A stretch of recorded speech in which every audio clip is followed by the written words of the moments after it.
Shalom and welcome to another in our series of podcasts from Temple Beth Am, a dynamic center for conservative Judaism in Los Angeles. This is a recording of a Shabbat teaching by Rabbi-Cantor Chorny. Okay, we're going to begin learning. I know we're all very excited to be here and discuss cheesecake, but we're going to start our Sudah Shlishit learning.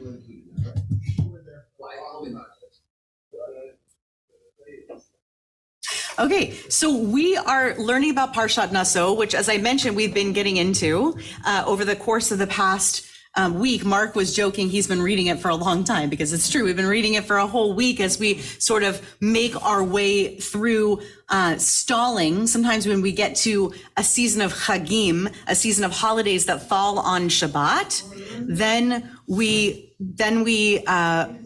kind of wind up stalling the Parsha cycle, because we're not reading the Parsha on Shabbat, which means that even though we read that Parsha in the Shabbat afternoon and in the weekday cycle in the mornings, we're not reading it on Shabbat morning. So we're getting a little sneak preview, but we're not getting the whole thing. So I am pulling out a piece from later in Nasso, a piece that we neither read on weekday mornings, nor will we read in the triennial cycle, the first third that's pulled out for those of us who will read, who will hear this on Shabbat morning, somewhere where we're only reading the first third. It's from the 6th chapter of the book of Numbers, when we are reading about the Nazir. Like I said to a couple of you as I was passing this out, this is more fun if you don't read ahead, okay? So let's see if we can take this one piece at a time. So Numbers 6:2. Daber el b'nei Yisrael v'amarta alehem. Speak to the children of Israel, saying to them, Ish o isha, a man or a woman. So this is going to be a law or a principle that applies to somebody of either gender. Ki yafli, who yafli, I'm not going to translate that for now. Lindor neder, to vow a vow, or if I were translating as Everett Fox, to vow, yes, vow, to be a Nazir, Lindor Neder Nazir, which is a Nazarite's vow. It is a word unto itself. Nazir is a distinctive category of person, rather it is a category of being. It is a category one can set themselves apart to be. So one can be a Nazir. One can be a person in a category of Nazir. It is a status, and it is also the way that one is referred to when in that status. Lehazir ladonai. Really, it's saying, that is to say, lehazir, to set oneself apart from, as in to set oneself apart from society, from stuff, from life, from a blank, kind of, it's not filled in there. To set oneself apart, ladonai, for the sake of God. We're only really going to pick apart one little tiny piece of this verse for a second, okay? Rabbi Nachman of Bretzlav has a commentary on this verse that I want us to linger on a little bit that I never thought about before. Now, a Nazarite, before we get into this, a Nazarite, are we familiar with this idea of a Nazir? You had nods, the idea of a Nazir. A Nazir, we're going to discuss, is an ascetic person. It's somebody who chooses to set themselves apart, because even though, generally speaking, the Jewish people is not a self-restrictive people, this is a status where one takes upon themselves additional restrictions such that it sets themselves apart from the rest of people among the Jewish people in order to be set aside for God in this regard. And the verb that's used in this verse is curious for some people. It's curious for Rabbi Nachman of Bretzlav, who's one of our Hasidic masters. Some of us know some other teachings of Rabbi Nachman. From the teachings of Rabbi Nachman, from Likutei Moharan, we find the following. We're not going to dig too deeply into it because it's thick stuff, but I really like it. V'tikuno shel hafla'a hazot. Okay. What's a tikkun? You just went to one. Right? Some of you. A study session, yeah. So we call that a tikkun Leil Shavuot. Why do we call a tikkun, by the way? It's one of the reasons I chose this, because I think it's a funny thing that we call it a tikkun. Because it's what? What do we do on Leil Shavuot? We study, but what are we doing with ourselves studying? We sort of... It's not like Chavruta, we're in a big group. It's not Chavruta, we're in a big group, but it could be Chavruta. Some people just stay up all night at home. Oh. That's so much more boring though, right, Brant? We would rather do it in a group. That's why we do it here. Right, tikkun litakein, the verb litakein from which this comes means to fix. And the reason why I say fix and not repair is because fix in English also has the connotation of setting, as in if I'm going to fix something with glue or affix something with glue, I can set that thing. I can set it in that and it's going to fix it, right? It will be fixed in cement. It'll be fixed in glue, right? So tikkun can be a fix. It can be, I'm affixed in prayer all evening. So a tikkun leil Shavuot is really that connotation. I am affixed in that. It's not necessarily for repair. That's not the connotation being used. However, that is the connotation that's being used here in this teaching from Rabbi Nachman. The tikkuno shel hafla'ah hazot. What's a hafla'ah? What's a pele, which is in the center of that? A wonder. Boy, people really knew that one. I thought you were going to say a candy bar, because Pele is like a very popular candy bar in Israel. Or a miku pellet, right? Or miku fellet, if you're doing the right grammar. Miku pellet or a pele. Like lots of candy bars are named Wonder, like Wonder Chocolate or whatever. So tikuno shel hafla'ah hazot, the repair or the fix of this wonder. What wonder is he referring to in this verse? What's the wonder? The Nazir. This person who's taking on the status of Nazir. What is it? It's going to be a tikkun of some kind. It's going to be a repair of some kind. Hainu shel silukan shel chachamim. As in the passing of the sages, tikkuno, its fix, he's just re-emphasizing this word, hafla'ah shel neder. It is the wonder of the vow, as in the vow itself. Bivchinat, as in from this source, ki yafli lindor neder. This is the verse that we just shared. Ki al yedei ha-neder, for by the hands of this vow, meaning by means of this vow, hu ole lashorish shehachachamim mushrashim sham. By means of this vow, he goes up to the root of the source in which the sages themselves are rooted, which he calls hainu b'chinat pliyot chokhmah, that there's a wondrousness to wisdom. Skip the source that's in parentheses. V'yodea umakir ma'alot chachamim. So he, meaning the person who takes on the Nazirite vow, makir, he comes to know the heights of the sages, or as this person translates it, the virtues of the sages. But ma'alot are like the levels, the heights of. Ve'al yedei zeh, and by means of this, hushav uma'amin bahem. He comes back and he returns to having faith in them. So it's a tikkun. It is a return. It is a wondrous, it is actually a miraculous pele return. And it's a fix to what? What is it repairing? Hushavu ma'amin bahem. So what happened before? They didn't believe. Perhaps they were having trouble believing in them. Why might one take on a Nazirite vow according to, we're trying to get his read, not our read. What is the read of Rabbi Nachman? Faith.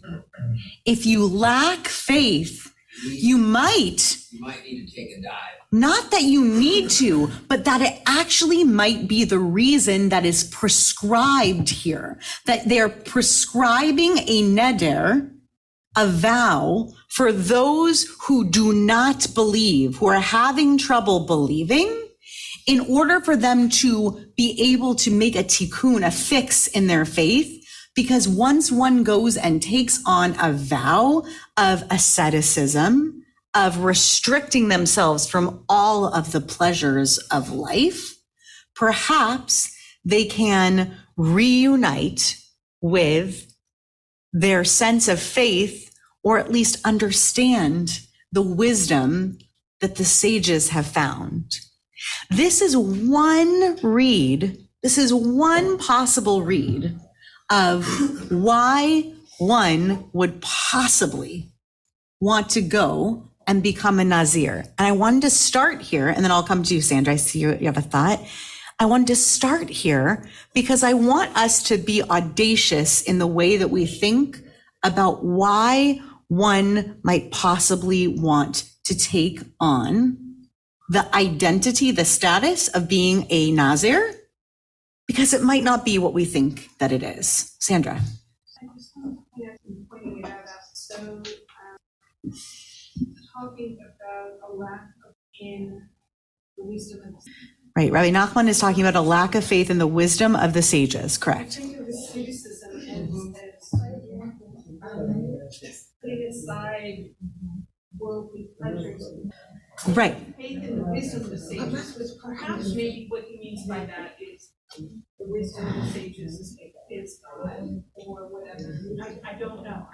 Right. So it is a very good question, which is if there is a wisdom that's rooted in the sages, and then you've got this idea of a neder that is to lehazir ladonai, right? You're supposed to take on a vow that's supposed to separate you for the sake of Adonai. And so this person is doubting the wisdom of the sages, but you're becoming a Nazir for Adonai. And so where's the marriage of these two things? One possibility is that Rabbi Nachman thinks that they're one and the same and doesn't distinguish between the two things.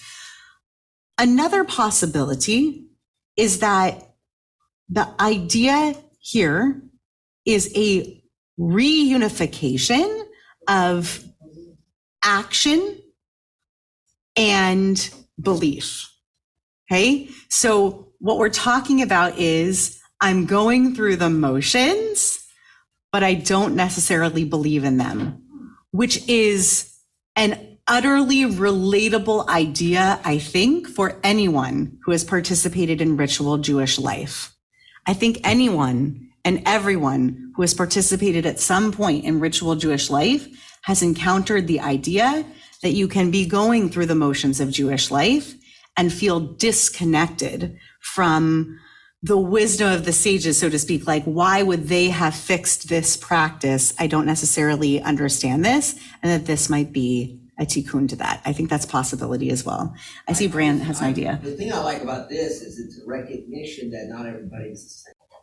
Do you think it's a recognition that not everybody is the same? Okay. People who have difficulties with faith. This is in a biblical context. I'm saying is that we know that today that this isn't for everybody. But maybe back then, this is too young to recognize there are some people whose faith is hard to come by. And you can take this vow and you can delve more into it, and maybe that will help you. But it's a recognition that we are not all the same. That's wonderful. Of the differences between us, and that this Nachman understands that we have to care for it. We have to recognize that somebody's different, and we can treat it in this way. Great, Brant. I like that read of it a lot. This idea that there might be people for whom the only way to really reground yourself when you're feeling a little floundering or lost in faith is to actually go a little harder in your own personal practice, to take on a time-bound, limited length of time where asceticism is your practice, so that you can get back into it so that you can believe again, so that you feel you're in it again. And that's not for everyone. Yeah. Not everybody needs it. Not everybody wants it, but it's an option. Yeah. And it's an acknowledgement that not everybody is going to take it on, but it's there. I want us to move on to the next section. Hold on to your additional thoughts. It's not to cut you off, but it's to make sure that we get through all of our sources. We're going to continue to explore the ideas of this asceticism that comes out of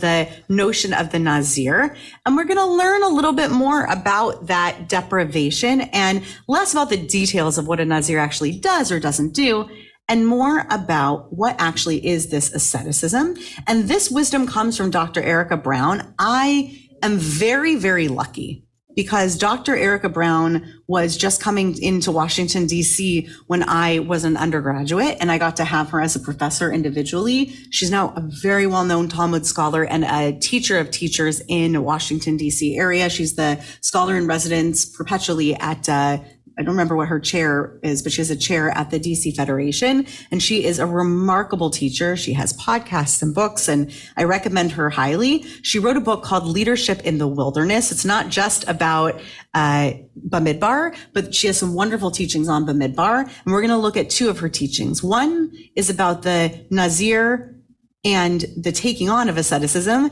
and the next one we're going to read is about what happens when the Nazir leaves that status and why. Okay, so I'm going to read this out loud because I have the microphone and I want everybody to hear. So I'm going to read it and then I'm going to ask you a question. The question that I'm going to ask of you is, what, in this particular case, is the difference between a Nazir, like the status of a Nazir, based on the description that we're reading here, and what we talk about today as deprivation or depriving ourselves for self-righteous or righteous reasons? What is the way that Dr. Brown is describing the notion of Nazir as a form of self-deprivation, and the way that we in 5783 in 2023 think of and talk about self-deprivation? Okay, so I'm going to read her description. Jewish asceticism, unlike many other forms of asceticism, does not seek to separate mind or soul from body, focusing instead on the mind itself without the trappings of physical pain or deprivation. The Talmud specifically questioned why a Nazirite did not abstain from food instead of wine, and answered that not having food would weaken him. The goal of abstention is not to weaken the body's constitution, but to free the mind from distraction or distortion, such as would be caused by alcohol consumption. In the words of the 16th century Italian exegete, meaning the commentator who we know, Rabbi Avadia Sforno, the Nazir consecrated himself to God to, quote, engage in God's Torah, follow God's ways, and cling to God. The idea is neither to punish nor to weaken the body, but rather to enhance one's capacity for transcendence. What is the difference between the way that we talk about deprivation today and the way that this is describing self-deprivation for self-righteous or self-beneficial reasons? Like a diet? Any form of depriving oneself, any form of holding back for personally beneficial or self-righteous reasons. Alan, since I haven't heard from you yet. Seems to be more for a sense of greater clarity of the mind and not to deal with depriving the body of anything, depriving oneself of pleasures in life. In the sense that not drinking alcohol is viewed for the Nazir. It's not a sense, well, I'm depriving myself of alcohol. It's to ensure that my mind can be as clear as possible. So it's not necessarily deprivation for the sake of deprivation. It's deprivation for the sake of clarity. So whatever it will take for the sake of clarity, except that it's very specifically prescribed, right? It's not just whatever might take me personally or you, Alan, personally to get to clarity. It's specifically prescribed. However, it seems that the purpose is for clarity. I saw Bob's hand, and then I'll come over here. I was going to say, it's about the might be about intensifying the experience. The haspalah, or that's the word, the wonder of it all. Oh, the hafla'ah, yes. The wondrousness, yes, very It's not good. about depriving, it's about intensifying. So it's not about deprivation actually at all in your estimation. Even though there is deprivation to get there, it's not really about the deprivation itself whatsoever. It's about the wondrousness that one can experience through deprivation. Bob, how does one experience wondrousness through deprivation? No, it's not the deprivation, it's just intensifying the experience. Intensifying the experience of Torah and being close to God. How is one going about doing that? By taking out the debris, by removing the debris. By removing the detritus, by removing the debris, by removing the extra stuff. So it's not deprivation at all. I love this. It's like, no, don't even think of it as deprivation. What we're saying to you is get rid of distraction, get rid of the other stuff. We're not saying it's deprivation at all. It's actually, you don't even realize this. It's not deprivation. It's get rid of this other stuff, because when you do, get ready, it's going to be amazing. The clarity, what you'll experience and what you'll have. I love that. That's really wonderful. Thank you for going down that path with me. Gary, yeah. Couple points. One, I think that it's like fasting for your own people. You get closeness to God. And I think the Nazareth point is not to feel good, but to get closer to God. And that was their.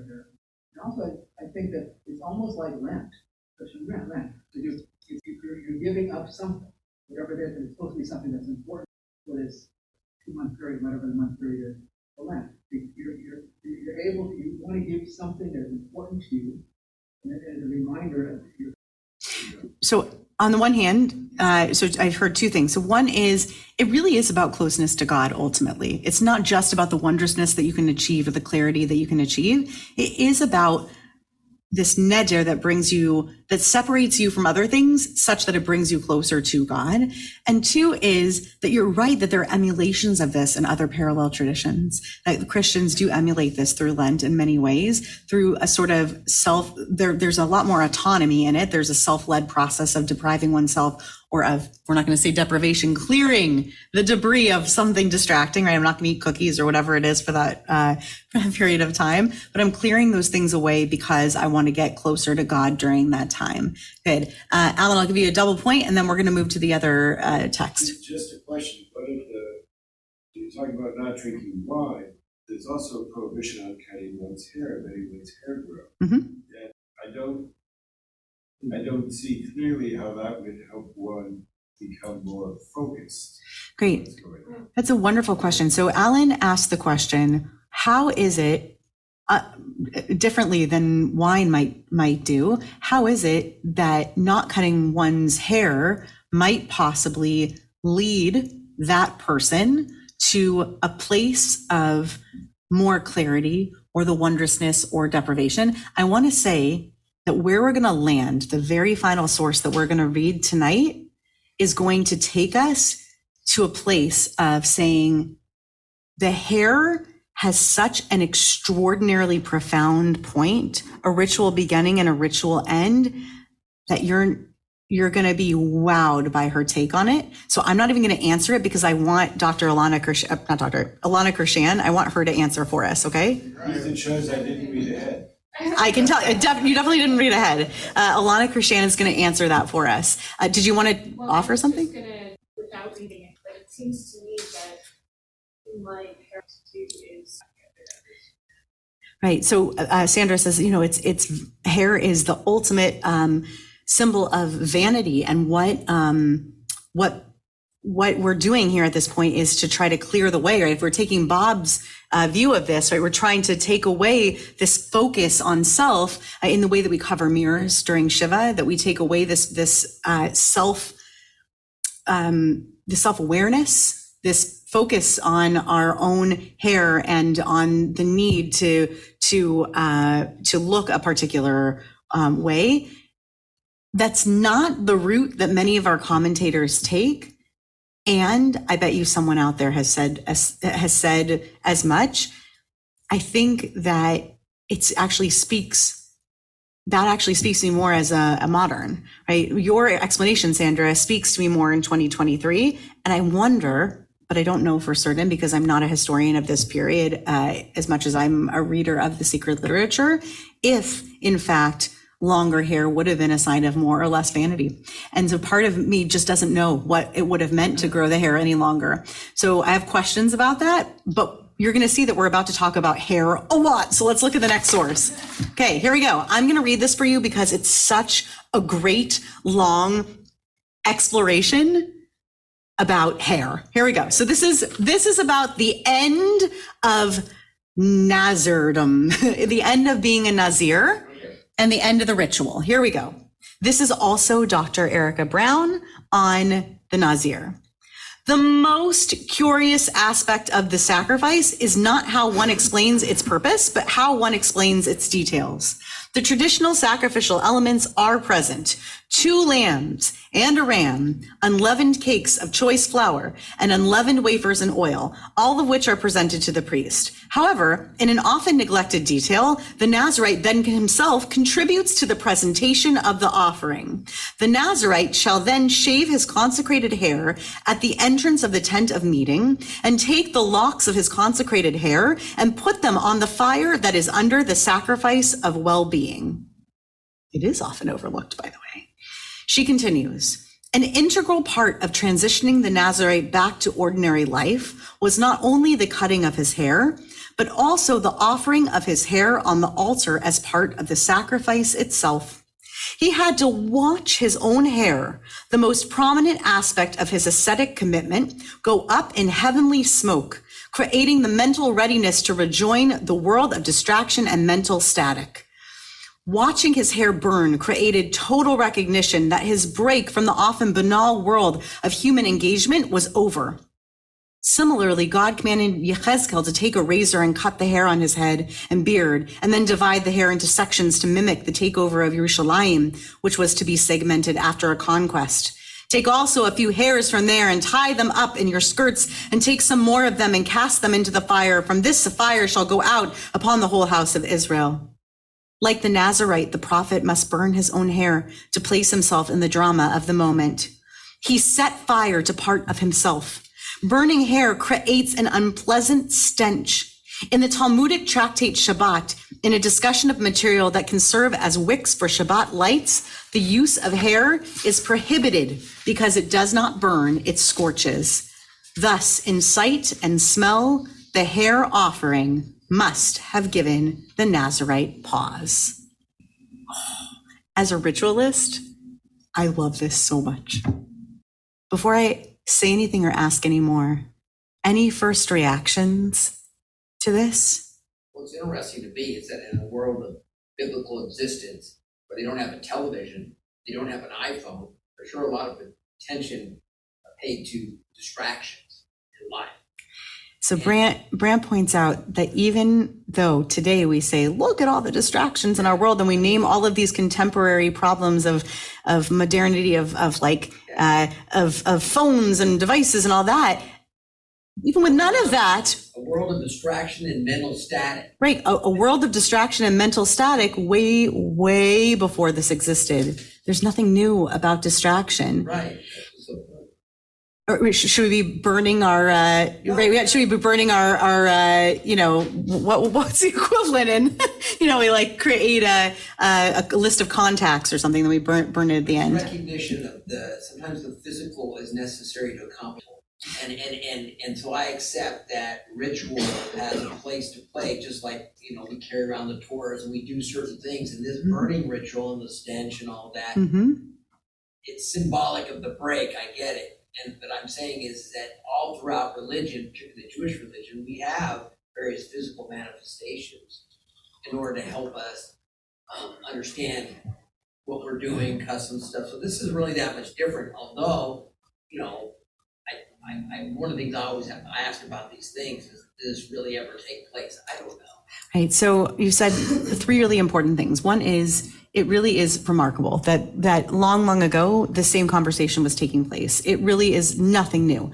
there have always been distractions. Human beings will always be distracted from the spiritual highs by mundane and banal things all around us. Number two is there's something about attacking the spiritual distress in our lives through physically manifest rituals. And that is why my work as in creating and doing rituals is so, continues to compel me over and over again to create and recreate ritual, because I think that it's very hard to deal with spiritual distress or to kind of get through and cut through that static, to cut through that noise without actually manifesting it. And three is, I agree, it's very hard to know how much of this actually ever took place, but the notion of it, even as a fairy tale, is powerful. And that's why we're studying it in its setting. But it is a good question, how much of it ever really did. I saw Sandra's hand, and then I want us to get to this folk tale that's here. It's Jews anyway. The joke was the two lawyers can't stop talking, but we're all a bunch of Jews. So we're just talking. Two Jews, three opinions. That's right. Two Jews, three views. Yeah. I found the concept, the visceralness, like that in and of me shaving the hair. We're all very, but there are lots of rituals. It is growing out of our head. Yes, we were all very attached to our hair because it is growing out of our head. Right. But you're right. There is a really visceral nature. We cover their hair. We put a kippah on. It's part of our identity. It's part of our identity. Right. It's a ritual. And to shave it off after growing it. My sister-in-law, she did not cut her here, and that first cut or the cutting of a boy's hair, there's something, and I don't know if I'm putting it there and burning it. It's like it's literally taking it.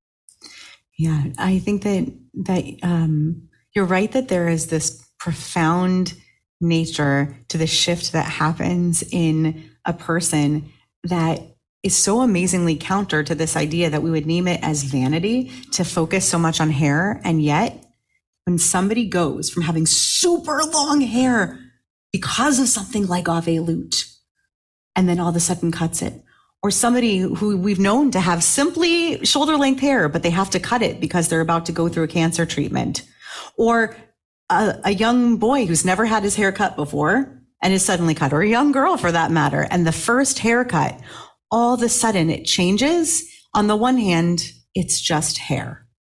And on the other hand, it is quite literally attached to us.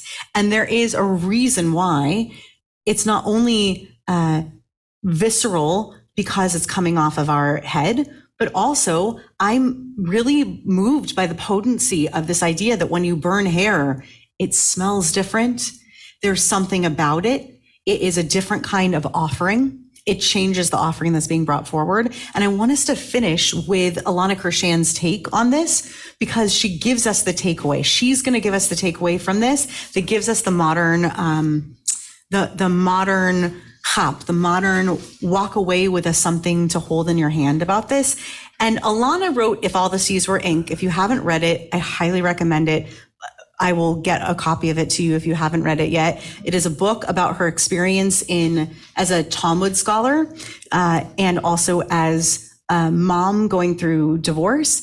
Alana lived in Jerusalem at the same time that I did. As she studied Talmud, every time she finished a perek, she would summarize it with a limerick, and then she would teach that limerick. And it was a way of us learning it all together as a community at Kedem, Zichrono Livracha. It was a great community in Jerusalem. We used to daven together on Emek Raphaim. And she has such a gift for teaching about Talmud and about rabbinic sources on our sacred texts. And she brings together sort of very often classic American literature together with our rabbinic teachings, and she does exactly that here. So here is her final teaching. But another useful intertext, albeit one that came much later, is the famous O. Henry story, The Gift of the Magi, in which the heroine also examines her reflection and is struck by her hair. Suddenly she whirled from the window and stood before the glass. Rapidly she pulled down her hair and let it fall to its full length. Della's beautiful hair fell about her, rippling and shining like a cascade of brown waters. It reached below her knee and made itself almost a garment for her. Della sells her hair so that she might have enough money to purchase a Christmas present for her beloved husband, Jim. She buys him a fob for his watch, unaware that he has sold his watch to buy her combs for her rippling, shining hair. By the end of the story, it is clear that Della and Jim have given each other the most meaningful gifts of all, because their gifts symbolize the sacrifices they are prepared to make for one another. Perhaps we should not be surprised then that the Nazir is commanded to grow long hair and then offer it in sacrifice to God.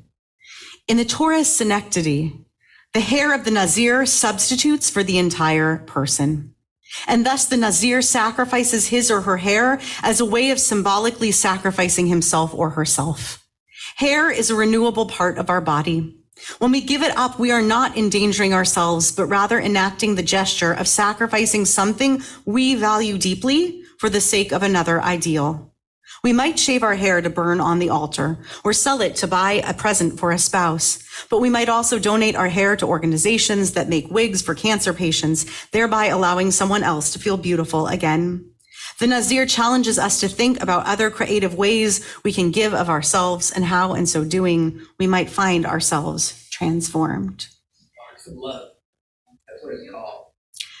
Yeah. So what Ilana says is the only purpose in growing one's hair long is to give it away. My message to you from this teaching is that the asceticism that's set forward in Judaism through the example of the Nazir, the thing that is so wondrous here is the notion that we would go about figuring out what it is that we can completely give of ourselves and give up of ourselves, that neither robs ourselves of our humanity, but also allows for us to say, I am only doing this